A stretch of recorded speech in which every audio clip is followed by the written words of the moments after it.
Bienvenidos al resumen informativo de Teleyucatán, soy César Gómez y esto es lo más relevante de las últimas horas.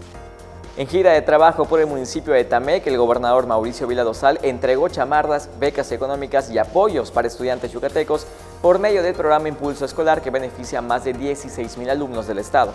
En la gira, Vila Dosal supervisó los trabajos de mantenimiento y conservación del parque principal de Tamec, que ya están prácticamente listos tras una inversión de 3.3 millones de pesos. Tranquilidad total para pobladores de diversas comisarías de Mérida, ya que cuentan con un patrimonio.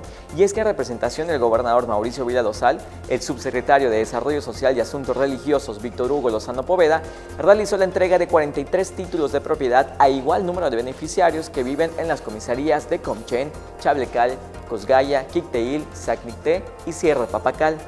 Con la presencia de los comisarios ejidales de dichos lugares, los beneficiarios ya cuentan con títulos de propiedad sobre los predios que ocupan desde hace más de 20 años.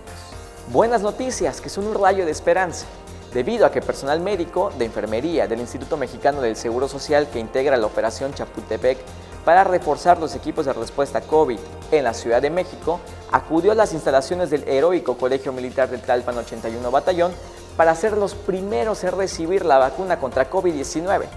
También asistieron trabajadores de salud de las unidades médicas de alta especialidad del instituto que han atendido permanentemente la pandemia, entre ellas personal de Yucatán, para recibir una de las 42.900 dosis del biológico elaborado por Pfizer-BioNTech.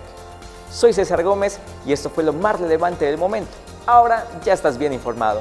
Continúa con las emisiones informativas de Teleyucatán.